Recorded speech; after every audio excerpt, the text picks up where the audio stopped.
আপনারা জানেন যে প্রতি বছরের মতো এবারেও আমাদের রাজ্যের ঐতিহ্যবাহী এবং সবচেয়ে দীর্ঘ সময়ের পূজা, মেলা এবং প্রদর্শনী, খার্চি পূজা, মেলা এবং প্রদর্শনী আগামী ৩রা জুলাই এখানে অনুষ্ঠিত হবে এবং অন্যান্যবারের মতো এবারও আমরা সেই সর্বাত্মক প্রস্তুতি নিচ্ছি। শুরু হয়েছে আমাদের, এর মধ্যে দুটো মিটিং হয়ে গেছে, এখনও আরেকটা সাব কমিটির মিটিং হবে, গতকালও একটা হয়েছে। সবাইকে আলাদা আলাদাভাবে দায়িত্ব দেওয়া হয়েছে। এবার সেটার উদ্বোধন হবে টেন্টেটিভলি বেলা 11টা নাগাদ আমাদের রাজ্যের জনপ্রিয় মুখ্যমন্ত্রী প্রফেসর ডক্টর মানিক সাহার হাত ধরে সেটার উদ্বোধন হবে এবং সেখানে উপস্থিত থাকবেন আমাদের এই সাব ডিভিশনের মন্ত্রী শ্রী সুশান্ত চৌধুরী মহোদয়, উপস্থিত থাকবেন আমাদের বিধায়িকা স্বপ্না দেববর্মা মহোদয়া, উপস্থিত থাকবেন আমাদের আগরতলা মিউনিসিপ্যাল কর্পোরেশনের মেয়র এবং বিধায়ক দীপক মজুমদার মহোদয়, আমাদের চেয়ারপারসন পঞ্চায়েত সমিতির শ্রীমতী ঝর্ণা রানী দাস মহোদয়া, সভাপতি হিসেবে আমি থাকব এবং ক্লোজিংটা হবে 9 তারিখ। তো আমরা আশা করছি যদি সময় দিতে পারেন তাহলে প্রাক্তন মুখ্যমন্ত্রী এবং আমাদের যিনি বর্তমানে লোকসভার সদস্য শ্রী বিপ্লব কুমার দেব মহোদয়, আমাদের আরেকজন রাজ্যসভার সাংসদ শ্রী রাজীব ভট্টাচার্য মহোদয়, তাদেরকে আমরা ক্লোজিংয়ে বলার পরিকল্পনা নিয়েছি। যদি ওরা সময় দিতে পারেন তাহলে ওদের হাত ধরেই মেলার ক্লোজিং হবে। এবারও আপনার 15 তারিখ থেকে ফর্ম বিক্রি শুরু হবে। গতবার যে রেট ছিল 100 টাকা করে, এবারও তাই আমরা রেখেছি। যদিও জিনিসপত্রের দাম তো কিছু বেড়েছে, তবুও আমরা মানুষের সুবিধা অসুবিধার দিকে তাকিয়ে সেটা করছি।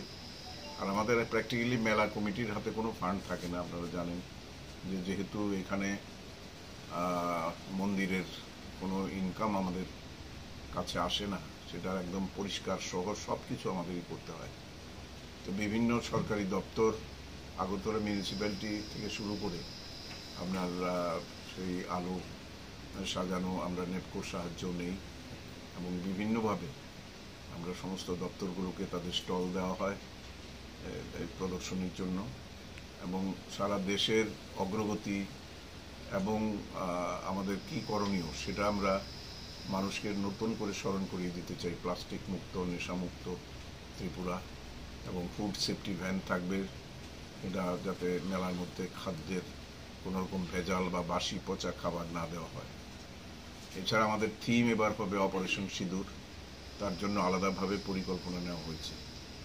তো মাঝখানে আমরা আরেকটা প্রোগ্রাম করি, সেগুলিও ব্যতিক্রমী প্রোগ্রাম, আর সেটা হচ্ছে দিব্যাঙ্গ যারা বাচ্চারা আছে তাদেরকে একটু উৎসাহিত করা, সাহায্য করা। এছাড়া কৃতি ও মেধাবী যারা অর্থনৈতিকভাবে দুর্বল সেই সমস্ত ছাত্রছাত্রী এবং খেলোয়াড়দেরও আমরা সেখানে সম্বর্ধনা দেবার চেষ্টা করি। তো এবারও আমি জানি না কতটা আমাদের ফান্ড কালেক্ট হবে, সেটার উপরে নির্ভর করে, কারণ কোনো ট্রাস্ট না থাকায় মন্দিরের অর্জিত সম্পদ কোনোটাই আমরা কাজে লাগাতে পারি না। এমনকি মন্দিরটা পরিষ্কার করতেও প্রচণ্ড পরিশ্রম করতে হয়, সারা বছরে এখানে আবর্জনা জমে থাকে। তো আমরা আবেদন করেছি সরকারের কাছে এখানে একটা ট্রাস্ট গঠিত হোক, যেভাবে মাতা ত্রিপুরেশ্বরী মন্দিরের ট্রাস্টের মাধ্যমে, দুর্গাবাড়ি ট্রাস্টের মাধ্যমে মন্দিরের পেছনেই তাদের সেই অর্থটা খরচ করা হয়, কিন্তু এখানে সেটা এখনো হয়নি।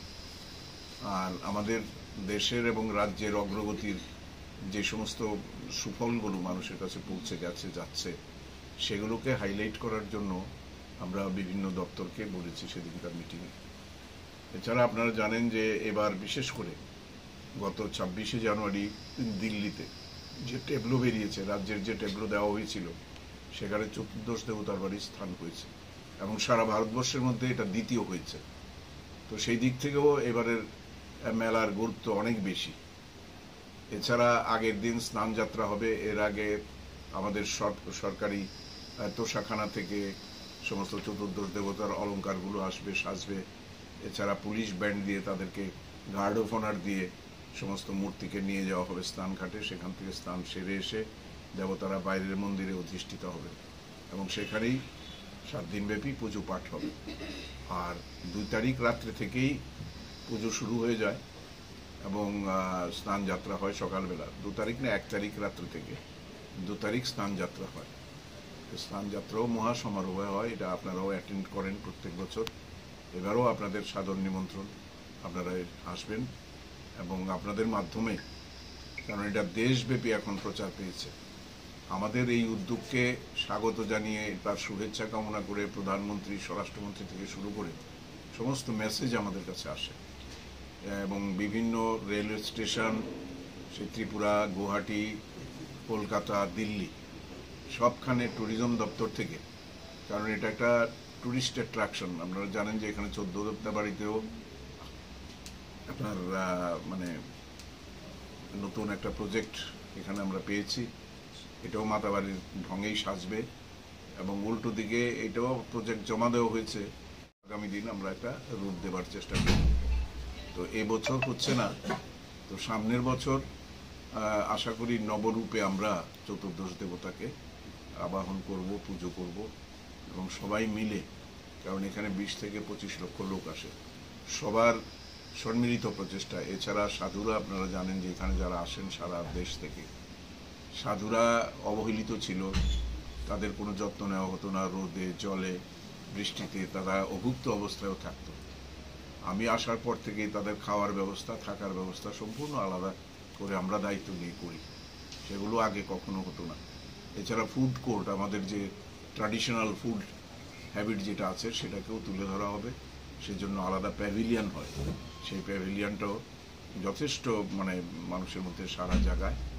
আর সবটাই জিনিসই যাতে ভালোভাবে হয় এবং খাদ্য যেটা খাবে মানুষ তার সুরক্ষার ব্যবস্থাও আমরা করি, যেটা আগে কখনো হতো না। তো আমি আশা করব এবার নতুন কলেবরে আমরা সেজে উঠব এবং আপনাদের সবার সহযোগিতা এবারের খার্চি মেলাও আমরা সার্থক করে তুলতে পারব। মেলায় আসা যে বিকল্প একটা রাস্তা রয়েছে বলদা খাল দিয়ে, এটা কিছু কিছু জায়গায় রাস্তা হয়ে গেছে। এই কিছু দিন আগে বন্যার ফলে 2-1টা জায়গায় ছোটখাটো, আমি কালকেও দেখে এসেছি, এমন বড় কিছু না, পুরো রাস্তাটাই ভালো আছে। তবে এগুলো রিপেয়ারিং হয়ে যাবে, একটু অল্প রিপেয়ারিং লাগবে আর কি। এছাড়া বিভিন্ন দিকের রাস্তাঘাটগুলো ধরা হয়েছে, ইতিমধ্যেই কাজ শুরু হয়ে যাবে। আশা রাখি ওয়েল বিফোর দি পূজা, এটা 6-7 দিন আগেই এগুলো সব ঠিক হবে। আর মিউনিসিপ্যালিটির দায়িত্ব আছে, কারণ এখানে প্রায় 150-র মতো আমাদের স্কাউটস অ্যান্ড গাইডস থাকবে, মহিলা এবং পুরুষ। আর এছাড়া টিএসআর জওয়ানও থাকবে প্রায় 1000-এর উপর, এবার হয়তো আরও বেশিও হতে পারে। আর ইতিমধ্যেই নতুন ডিজি সাহেব আসার পরই এখানে নাকা পয়েন্ট যে বসানো হয়েছে 24 ঘন্টা, এখানে 20 জন টিএসআর নতুন করে দেওয়া হয়েছে সেখানে, কারণ এটা একটা নেশার করিডোর হিসেবে ব্যবহার হয়। এটা নিয়ে অনেক কথা হয়, আপনারা অনেক কিছু লেখেন, আমিও আগে বা এর পরবর্তী সময়ে মুখ্যমন্ত্রীদের চিঠি দিয়েছি যে এখানে আরও শক্ত ব্যবস্থা নেওয়া দরকার, সিসিটিভি লাগানো দরকার, 24 ঘন্টা নাকা চেকিংয়ের দরকার, কারণ এই করিডোরটাকে এখনও কন্ট্রোল করা সম্ভব হয়নি। তো আশা করি আগামী দিন সেটাকেও কন্ট্রোল করা সম্ভব হবে। আর একটা জিরো টলারেন্স আমরা নিয়েছি, কোনো রকম নেশা জাতীয় দ্রব্য এখানে ব্যবহার করা যাবে না, লটারি বা ফাটকা কোনো ধরনের খেলা। পুলিশকে বলা হয়েছে যে এখানে কোনো পরিচয়টা বড় প্রশ্ন না, কে কোন দল করে, কোন পদে আছে, একদম সরাসরি তাদেরকে ধরে নিয়ে যেতে হবে এবং আইনের শাসনে, আইনের মাধ্যমে যা শাস্তি তাদের সেভাবেই চেষ্টা করতে হবে। কোনো অবস্থাতেই এটা আমরা মেলাকে কলুষিত হতে আমরা দেব না। এটা গভর্নমেন্টেরও টার্গেট নেশামুক্ত ত্রিপুরা করা, আমরাও সেদিকেই লক্ষ্য রেখে মেলাকে যাতে সুন্দরভাবে করা যায় সেটা দেখব এবং সবাইকে অনুরোধ করব যারা ভক্তরা আসবেন এবং ধর্মপ্রাণ মানুষরা যারা আসবেন, বিভিন্ন জায়গা থেকে আসেন, রাজ্যের বাইরে থেকেও, সবাইকে বলবো আপনারা ডিসিপ্লিন মেনে চলবেন, আপনাদের মূল্যবান জিনিসগুলো সামলে রাখবেন, বাচ্চাদের সামলে রাখবেন, যাতে কোনো রকম অসুবিধা না হয়। এছাড়া আমাদের ভলান্টিয়াররা থাকে এখানে, আমাদের মেলা কমিটির অফিস থাকে, আপনারা জানেন যে এখানে অ্যানাউন্সমেন্ট হয়, 24 ঘন্টাই আমরা সেই সার্ভিসটা দেওয়ার চেষ্টা করি। এবছর কিরকম এক্সপেক্ট করছেন আপনারা? দর্শক ওয়েদার যদি ভালো থাকে তাহলে অন্যান্য বারের চাইতে আরো বেশি হয়তো এবার হবে।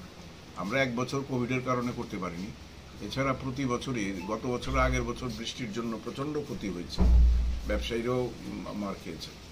তো এটা এবার যাতে না হয়, ঈশ্বরের কাছে প্রার্থনা করি যাতে দিনটা ভালো থাকে, কারণ এবার তো আর্লি মনসুন হচ্ছে।